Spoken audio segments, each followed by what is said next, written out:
'Cause I am yours and you are mine.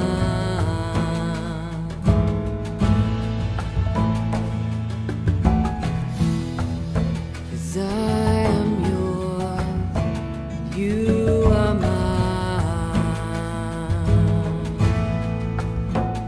You are mine.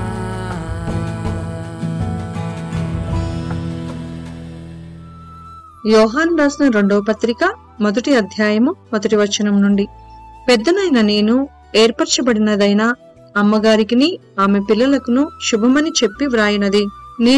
నేను మాత్రమే కాక సత్యము ఎరిగిన వారందరూ మనలో నిల్చుచు మనతో ఎల్లప్పుడూ ఉండు సత్యమును బట్టి మిమ్మును నిజముగా ప్రేమించుచున్నాము. సత్యప్రేమలు మన యందుండగా తండ్రి అయిన దేవుని యొద్ద నుండి, తండ్రి యొక్క కుమారుడగు యేసుక్రీస్తు నొద్ద నుండి కృపయు కనికరమును సమాధానమును మనకు తోడగును.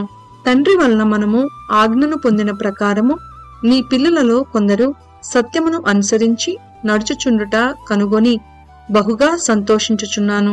కాగా అమ్మా, క్రొత్త ఆజ్ఞ నీకు రాసినట్టు కాదు, కాని మొదటి నుండి మనకు కలిగిన ఆజ్ఞనే వ్రాయిచు మనము ఒకరినొకరము ప్రేమింపవలనని నిన్ను వేడుకొనుచున్నాను. మనం ఆయన ఆజ్ఞల ప్రకారము నడుచుకున్నటయే ప్రేమ.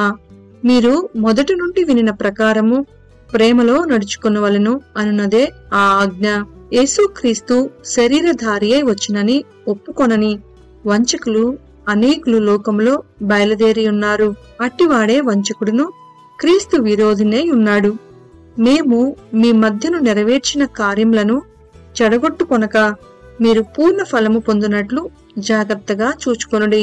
క్రీస్తు బోధయందు నిలిచి ఉండక దానిని విడిచి ముందునకు సాగు ప్రతివాడును దేవుణ్ణి అంగీకరింపని వాడు. ఆ బోధయందు నిలిచియుండువాడు తండ్రిని కుమారుని అంగీకరించువాడు. ఎవడైనను ఈ బోధను తేక మీ యొద్దకు వచ్చిన ఎడల వానిని మీ ఇంట చేర్చుకొనవద్దు. శుభమని వానితో చెప్పను వద్దు. శుభమని వానితో చెప్పువాడు వాని దుష్టక్రియలలో పాలివాడగును.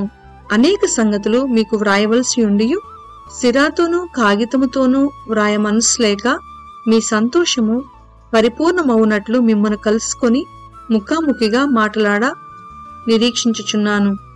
ఏర్పరచబడిన నీ సహోదరి పిల్లలు నీకు వందనములు చెప్పుచున్నారు.